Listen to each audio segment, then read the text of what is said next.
Good morning. This is Doug Laxton from Carcavelos, Portugal.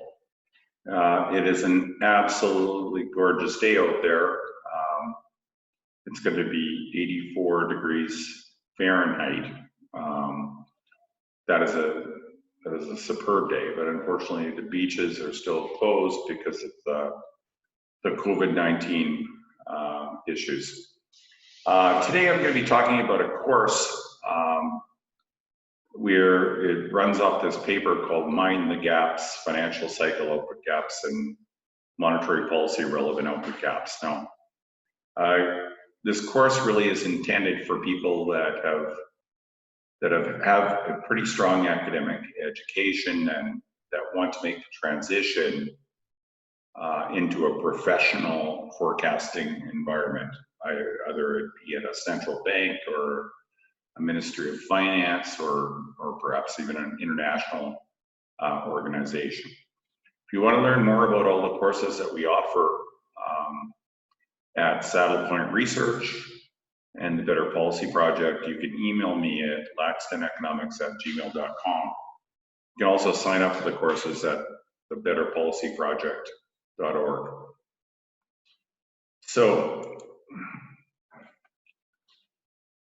obviously we've shifted to online courses until the COVID-19 issues are solved. There are going to be summary introductions to the courses that are free, so you can see what the courses are all about and kind of get into them a little bit without getting into the hands-on part, like understanding coding and so on. And you can sign up at the, as I said earlier, at the betterpolicyproject.org. The first course that we have is Measuring Financial Cycle Relevant Output Gaps and Monetary Policy Relevant Output Gaps. So these are two very distinct concepts that have been confused enormously in the literature. So we're going to try and introduce two concepts and then show how those concepts can actually be integrated into a forecasting model for better measurement of things like potential output and so on. You're going to have various options in the course to either work in Dynair MATLAB or Dynair Julia, which is going to be an open source version of Dynair, or Iris MATLAB. It's also important to mention that if you're interested in the advanced forecasting courses, they're going to use the New York Fed's DSGE model and show you how to take that model with judgment to provide forecasts and scenarios for the US economy. So this course, because it's going to use a lot of the same software, but on a simpler model, is going to be a very useful, I think, prerequisite for that course. The material that I'm going to be talking today was just put out in a LSE working paper in December of 2019 called Mind the Gaps, Financial Cycle Output Gaps and Monetary Policy Output Gaps. The underlying framework, monetary framework, as well as the macro policy structural framework, was put out in a book, which you can see on the left-hand side, that talks about monetary policy and what we think the state of the art is there, as well as this working paper called Macroeconomic Management When Policy Space is Constrained, a Comprehensive, Consistent, and Coordinated Approach to Economic Policy. So these concepts, potential output, as well as financial stability, relevant output gaps, they are used in policymaking institutions that have frameworks for thinking about policy. So these two papers, I think, will sort of explain to you how these things are used. Okay, back to monetary policy. We think that the state of the art, based on our reading and our work with central banks over the last 30 years, suggests that inflation forecast targeting is the state of the art. And under inflation forecast targeting, the central bank's inflation forecast is an ideal intermediate target that's used to communicate how the central bank is managing the short-run output inflation trade-off.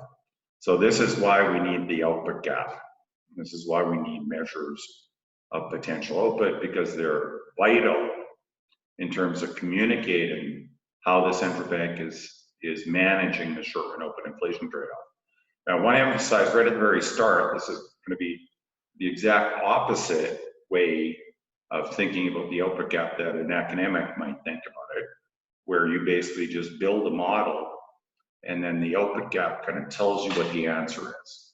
So that's not how we're going to be thinking about this. We're going to be using the historical narrative approach, in other words, trying to understand the history of the country, and based on that knowledge of the history, to come up with a calibration of a model that basically tells the story about how the output gap and inflation were correlated over certain times and not correlated over certain other times. So it's not going to turn out to be the case that the output gap is a very, very good forecasting variable for inflation. It will be one of many other variables, but it's going to be a variable that we're going to think about measuring to explain how we measure or how we trade off the short run output inflation trade-off. Okay, so let's get into the content of the presentation. The very first part of the presentation is going to be, don't use the HP filter to either measure the credit gap or potential output. This is a very, very bad thing. Unfortunately, it's done in many, many institutions because it's a really easy thing to do, but I'm going to try and convince you in the presentation that we can do much, much better. And to do that, we're going to introduce you to the multivariate filter approach to estimation of potential output and the neutral rate using the US economy as an example.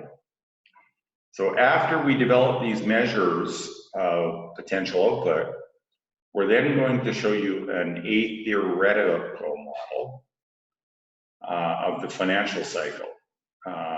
And in this particular case, I'm only going to apply it to the US, but in the paper, you can also see that there's an application to China today. And then we're going to show you, after we have these two estimates, an estimate of trend from this theoretical model, trend output, as well as potential output from the monetary policy model, that there's a way of integrating them using modern statistical techniques. So we're going to integrate specifically the trend forecasts from GDP from the financial cycle model into the monetary policy model. And then we'll talk about some future extensions. Well, should we use the HP filter? We've actually been writing papers about this for maybe too long. This is based on some early work that I did at the Bank of Canada with Bob Tetlow and others. And it just shows that if you use things like the Hodrick-Prescott filter or any univariate filter to pre-filter the data, you're going to mess up if you use those estimates of the gaps in other relationships. You're going to mess up the econometrics. Okay, so you're going to find that the level of the output gap isn't significant in terms of predicting inflation. You're going to destroy any evidence of non-linearities. In other words, if the idea that being that when you're in a large period of excess demand, it's more inflationary than when the economy is experiencing a massive amount of slack and so on. And so these are some papers that deal with those issues. James Hamilton has also written a paper recently, why you should never use the HP filter, which is kind of interesting. And then there was two authors from the BIS that responded to this paper with a equally provocative title, why you should use the HB filter, at least to generate credit gaps. Okay, so I'm just going to comment briefly on that work. Okay, so the BIS updates these measures of credit gaps. So they take the actual credit to GDP ratio and they come up with an HP filtered trend estimate of it to compute this credit to GDP gap. That's what's in the lower panel and so on. And anyway, this is not something that I'm a big fan of because it doesn't really take a stand on what we think the sustainable level or trend in the credit to GDP ratio is. So the approach of the BIS is that you go through this mechanical procedure and then it's left up to the policymakers to use their judgment. And my preferred approach would be to take the modeling of this credit to GDP ratio much more seriously before you actually take it through a process where you start updating it and so on. But in addition to that, you apply judgment to it, that you have some expertise about what you think is a sustainable or an unsustainable credit to GDP ratio. But just to show basically how nonsensical this is, it's important to do, just think about some basic robustness tests. And so one robustness test that I think is as simple as possible is to ask, how is this technique going to do in certain environments? Okay, so a really simple environment is, suppose that the policymaker was happy that the credit to GDP ratio had stabilized. You can see that the orange line now has stabilized at around 200% of GDP in China. It had risen from about 100% of GDP in the 1990s to 200% of GDP currently. And just suppose the policymaker was happy that it had stabilized. He was concerned about maybe the shadow banking system, he was concerned about the level of property prices in Tier 1 and Tier 2 cities. And he was interested in knowing how much could it increase over the next few decades without creating a positive credit gap. And the answer to that is very, very simple once you understand what the underlying statistical model is behind the HB filter. So anyway, the bottom line answer is that the trend credit to GDP ratio could continue to grow at whatever its last trend value was. And so if we give that answer to the policymaker, we would tell them that over the next 30 years, the credit to GDP ratio could rise from its current level of 200 to 400% of GDP. Now, obviously, that's a nonsensical answer. I mean, China would be in dire straits if it allowed a credit expansion of that effect. This is just the statistical model of the HB filter. So it assumes that the credit gaps he had is equal to the actual credit to GDP ratio minus some estimate of the trend. And then the underlying statistical assumptions is that that credit gap C hat is a white noise process, okay, that's basically driven by this process epsilon C hat T, okay? And then the other statistical assumption is that the change in the credit to GDP ratio, the trend change, is also is random walk. So there's sort of two very, very bizarre assumptions here. So we think in terms of forecasting, for example, at the end of the sample, we would always assume that in terms of this model, that the credit gap's going to disappear next quarter, and the trend credit to GDP ratio will grow at whatever it was at the last historical point in the sample. So If we estimate the model up to 2018 Q4, where the trend credit to GDP ratio grew by 1.6, then we ask, well, how much could it grow over the next 3 decades? Well, we could say 3 decades is 120 quarters. So the answer would be the trend change 1.6 times 120 is equal to 192. So approximately 200 percentage points. So that shows like how we should be able to do better as a profession than applying, these univariate filters for things as important as modeling the financial cycle.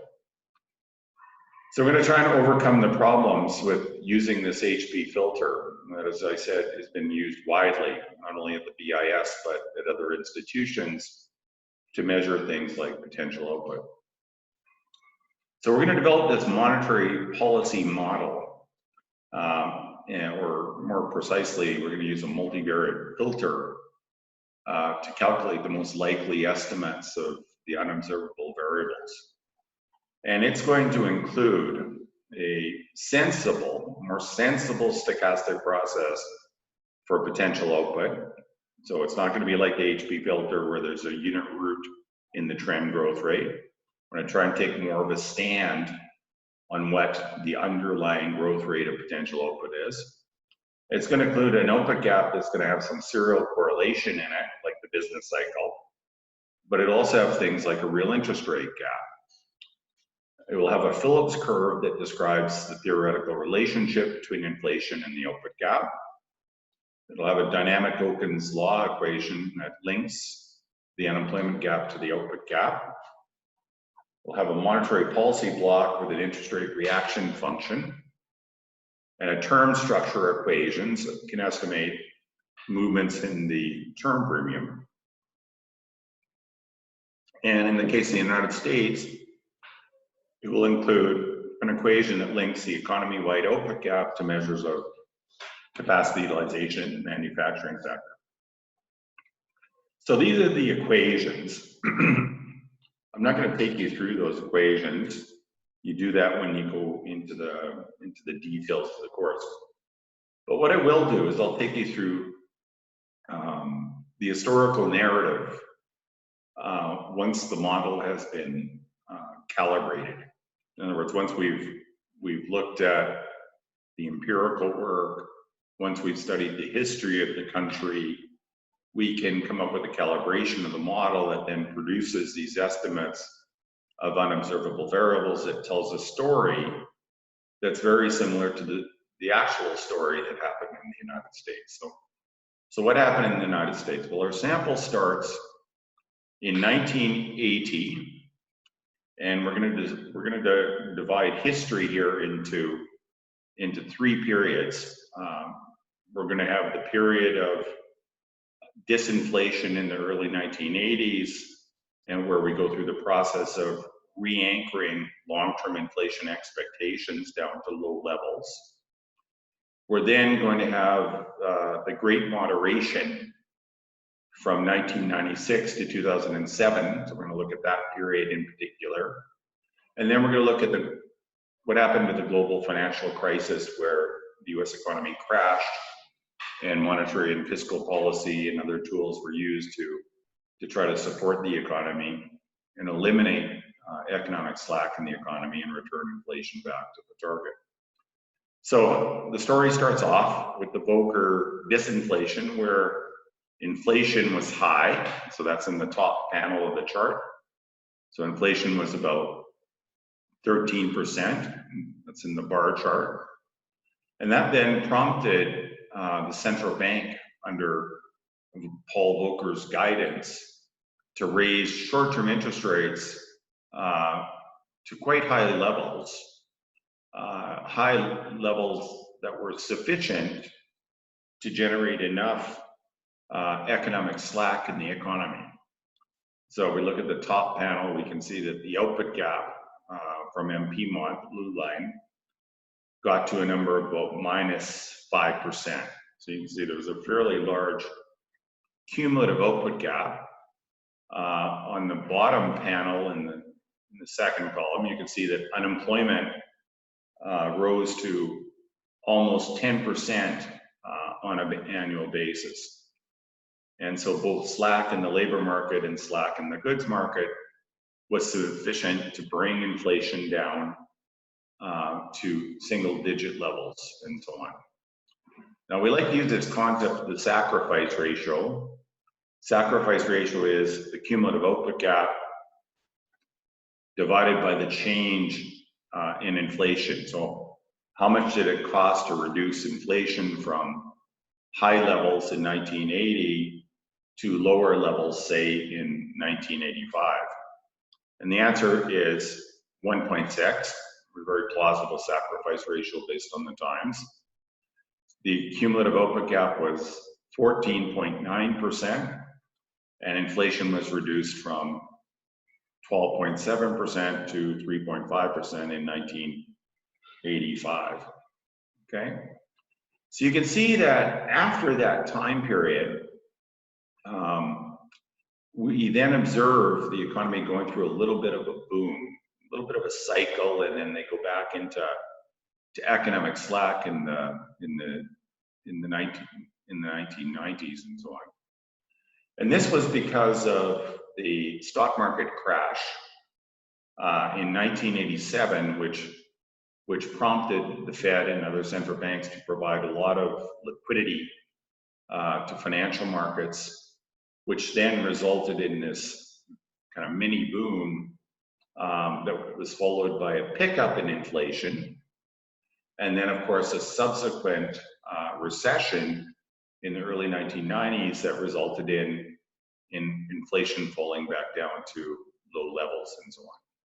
But by the mid-1990s, we had experienced fairly low long-term interest rates. So the inflation premium in long-term bonds, so this is the lower panel chart.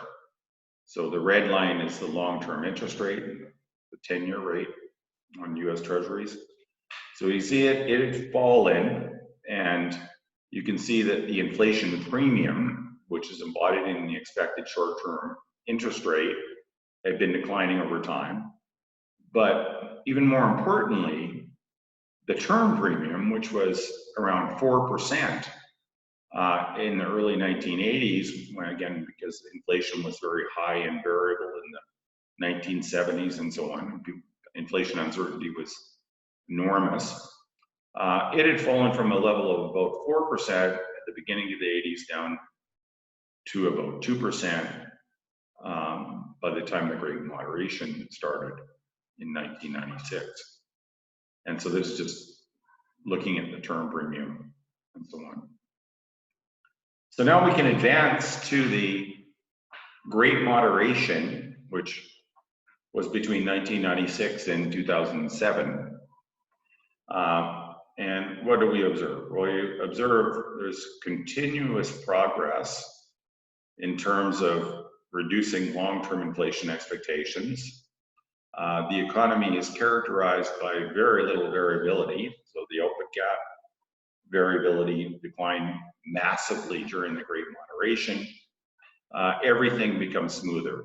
You get lower unemployment, less variable unemployment, and so on. So Great Moderation was kind of a period that was, you know, boring. Nothing really bad was happening. But it unfortunately set the seeds because of a financial cycle that we'll be talking about later in the presentation that resulted in the global financial crisis, where we saw a massive contraction in output. This required the Fed reducing interest rates to the effect of lower bounds. So you can see short-term interest rates, the gray bar chart falls to virtually zero and so on. And this combined with quantitative easing and forward guidance pushed long-term interest rates down to record levels. But more importantly, the term premium was driven to effectively zero. In less sophisticated models, sometimes the term premium is actually driven to negative values. But In this model, because it has enough structure, the term premium goes down to about 0 and so on. So this is a story about the Fed, fiscal policy, trying to fight and support the economy during a period of sustained economic slack. Here, what we're doing is just showing how the technique can be used to impose information from other sources. And so this is just taking the Congressional Budget Office's estimates of the NARU and imposing them as judgment on the MPMOD just to see how the results change. So you see the results change a little bit, not too much.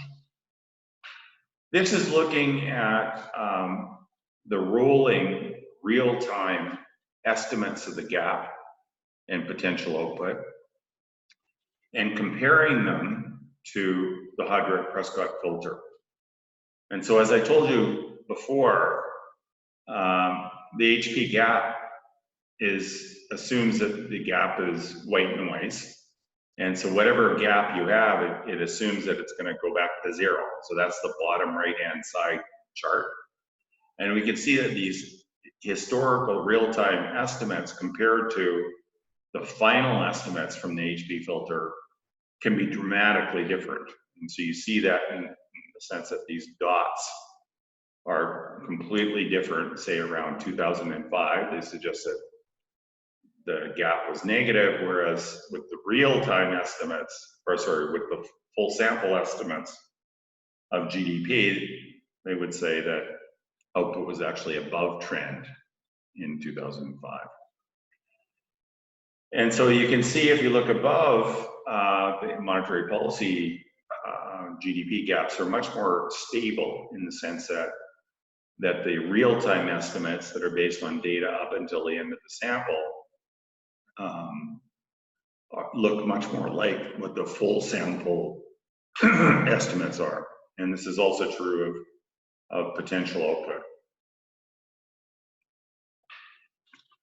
So hopefully that shows you that for the United States, that we can do a much, much better job than the HP filter.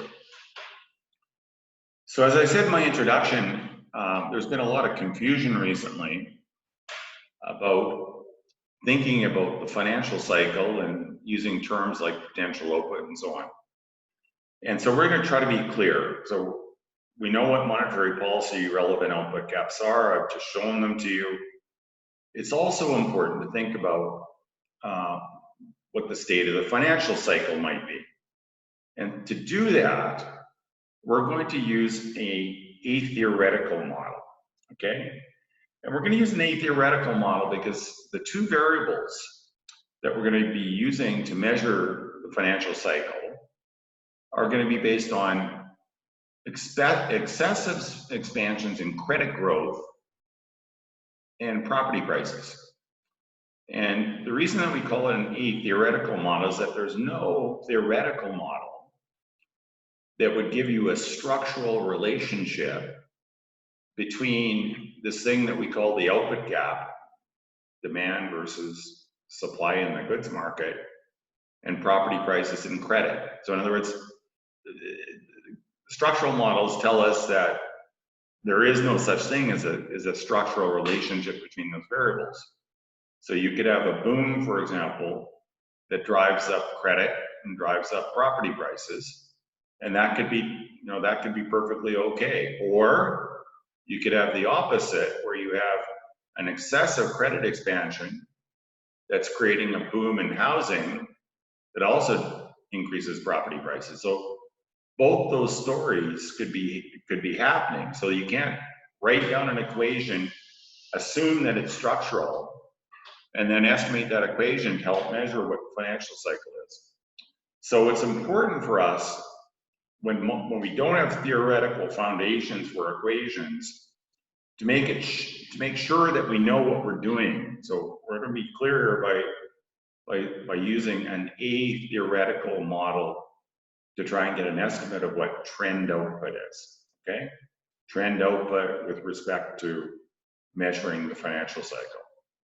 So let's start off by some definitions. So we're going to start off by equation 1, which just says that the output gap relevant for the financial cycle is going to be equal to 100 times the log of GDP, which is going to be YT, minus some trend estimate that's based on financial cycle.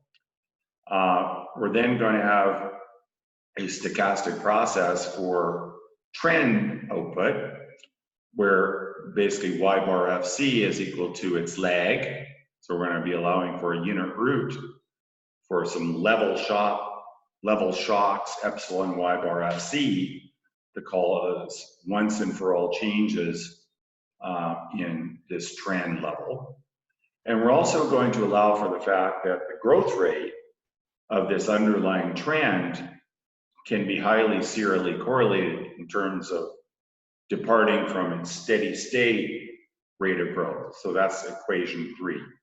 So the growth rate of the underlying trend driving the trend in the financial cycle trend is going to deviate from this long run steady state growth because theta FC is going to be a small number, okay? And then obviously we're going to need to have a model of the financial cycle output gap. Here we're going to use equation 4, which is simply a second order autoregressive process, but we're going to add 2 shocks to it.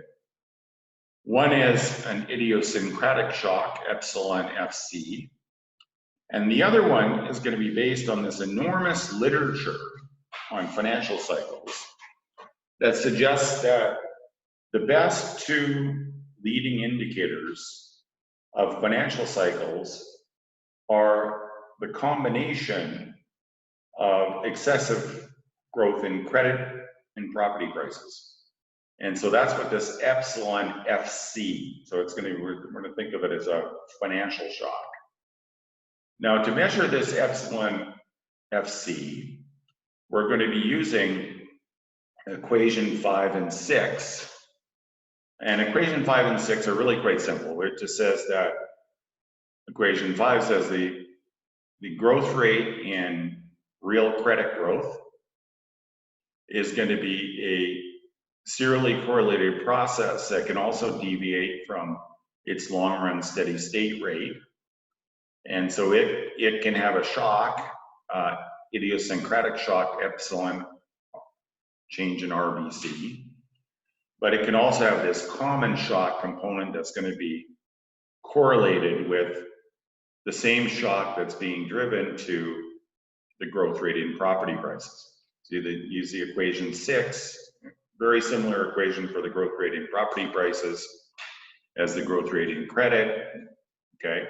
So these 2 equations are going to say that when property prices and credit growth are high, okay, relative to what their underlying trends are, this is going to give us some positive epsilon FCs, and those positive epsilon FCs are going to basically help us measure what the state of the financial cycle are. Now, just to show you how this is going to work, we are going to first estimate the model in blocks, okay? So what we'll do initially, for example, is estimate the model with chi equal to 0 in equation 4, okay? So in this case, we don't have a link between property prices and credit to influence anything in the output block, okay? And so what we're going to do is, when we do this, we'll be calculating a measure of the trend and a measure of the output gap and a measure of the shock that's driving it, epsilon YFC, okay? That is not going to be using information about credit and property prices. So we just want to do that. And then what we want to do is, that before we put the system together, the 2 blocks of the system together, is simply just see how that common shock driving house prices and and credit, which is the orange dotted line. So how does that common shock correlate with the output gap shock in the output gap equation when we don't allow them to interact? And we can see that even if the model is estimated independently in two blocks, where we don't give information about credit and property prices to the output gap block, we can see that it's pretty highly correlated. So before we put the two blocks together and estimate everything jointly, we can see that it's going to work pretty well. These are the final results. So you can see on the left-hand side, you've got GDP, which is the black crosses. The orange dotted line is potential output.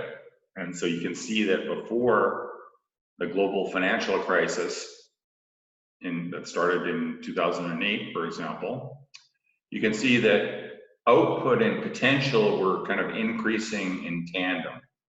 And that's consistent with the fact that we weren't observing a lot of inflationary pressures in the goods market. So output, aggregate demand, and aggregate supply were moving together.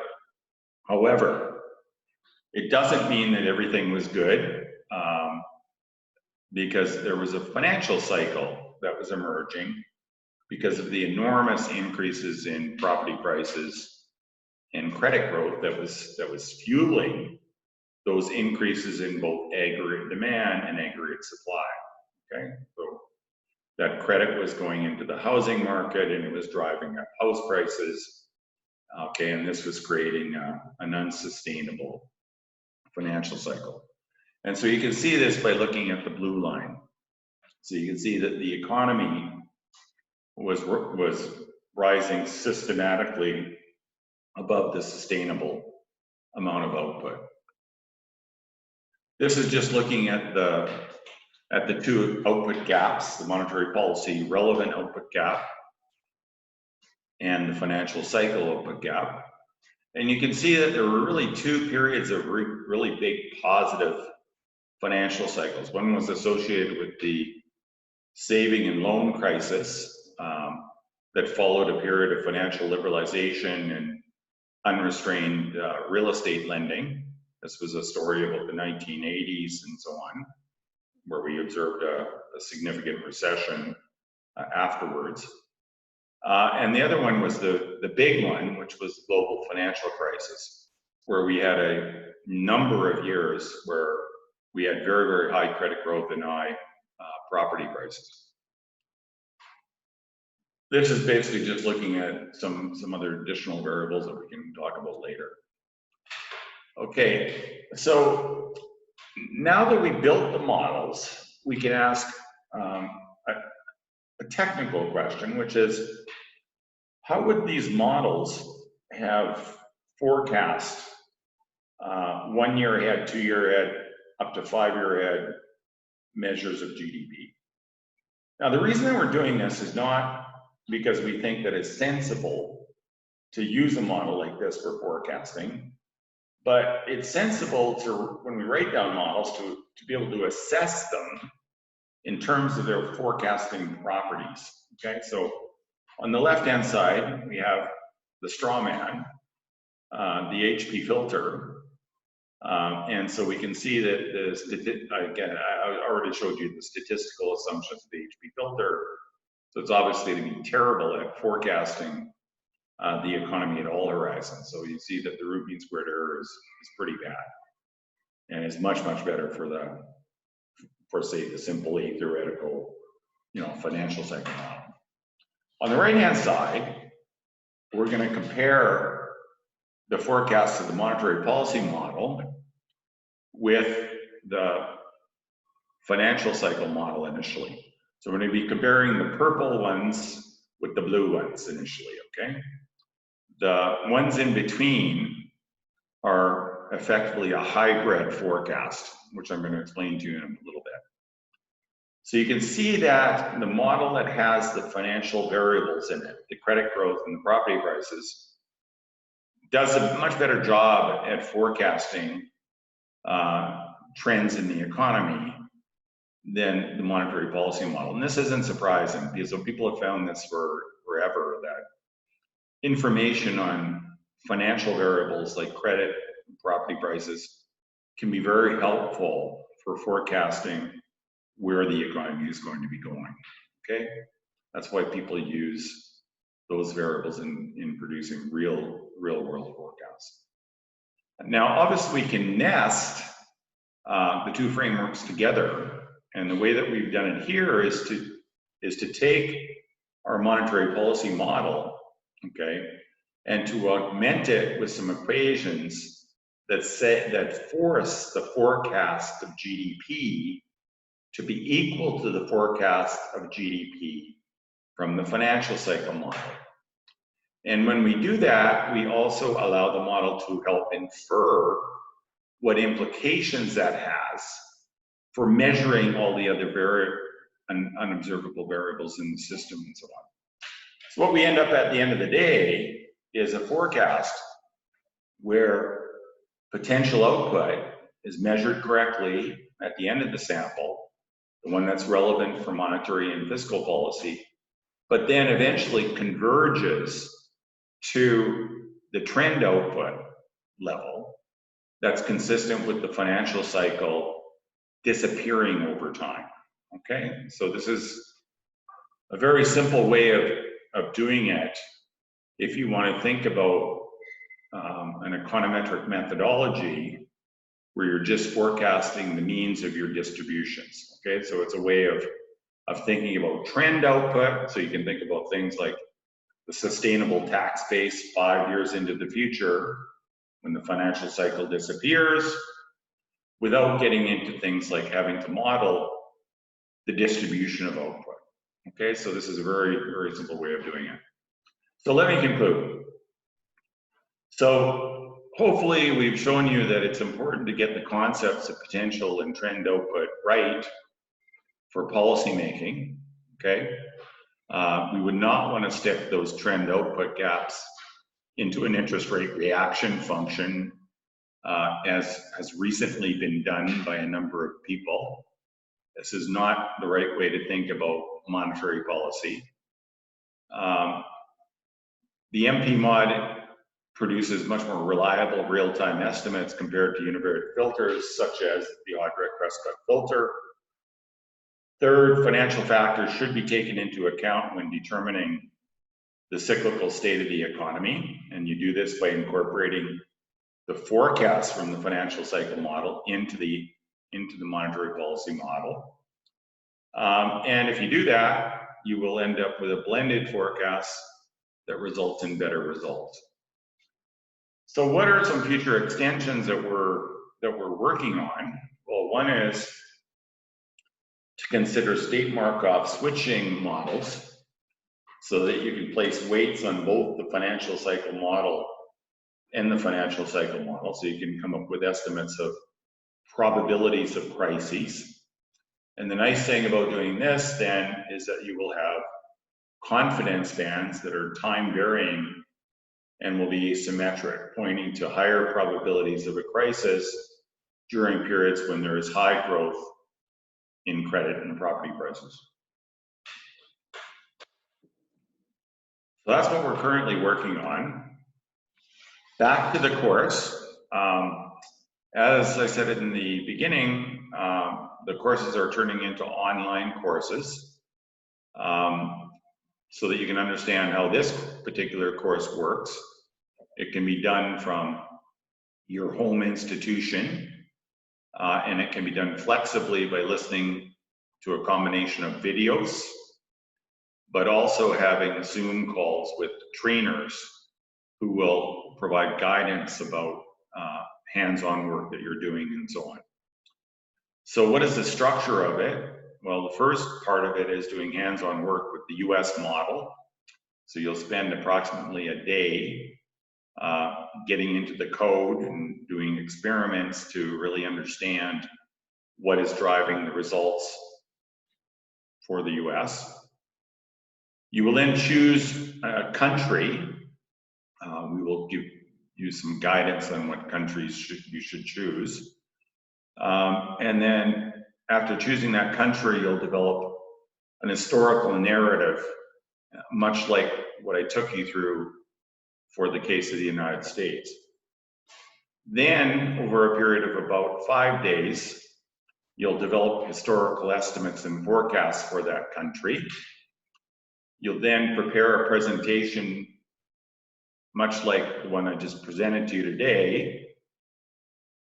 You'll then present it, and then based on comments that you receive from others, you'll revise it. After that, you will then write a working paper that will then document what the results are. And again, we will be here at Saddle Point Research and the Better Policy Project to guide you through each one of these steps using Zoom. So on that note, if you're interested, you can sign up at betterpolicyproject.org. If you want to learn more, you can simply just email me at laxtoneconomics@gmail.com. Anyway, thank you for your time.